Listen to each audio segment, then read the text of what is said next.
குற்றம் என்றால் தேச துரோகம். நம்ம நாட்டுல இன்னொரு நாட்டுக்காரன் வந்து உளவு பார்த்திருக்கிறான், அதை நம்ம விட்டுட்டோம்னா நமக்கு நாட்டுக்கு அசிங்க, அவமானம், கேவலம். இவங்க எப்படி 8 பேர் தூக்குல போட்டு அசிங்கன்னு இவங்க நினைக்கிறாங்களோ அந்த மாதிரி அவனும் நினைப்பான்ல.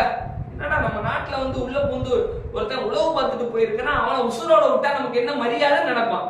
இந்த மனநிலையில கத்தார் இருந்து கொண்டிருக்கும் போது இந்திய அரசாங்கம் இதுல தலையிட்டு அந்த கேஸ் கட்டையை பிரிச்சு திருப்பி பல விஷயங்களை எல்லாம் பேசி சில விஷயங்களுக்கு அந்த கேஸ வந்து விடுதலை வாங்கி தருவதற்கான முனைப்புல இருந்து விடுதலையை வாங்கி தர்றாங்க. இந்த இடத்துலதான் கவனிக்க வேண்டிய மேட்டர் என்னன்னா, இந்திய அரசாங்கம் விடுதலை வாங்கி கொடுத்துச்சா அல்லது இடையில வேற ஏதாவது நடந்துச்சா அப்படிங்கிற ஒரு விஷயம் இந்த இடத்துல கவனிக்கணும். ஏன்னா இதை வச்சு பரப்புவாங்கல்ல, ராஜதந்திரம், வெளியுறவுத்துறை, பலமான உளவுத்துறை, பலமான வெளியுறவுத்துறை, நேரு ஆட்சியா இருந்தா இப்படி நடந்திருக்குமா, இப்படி எல்லாம்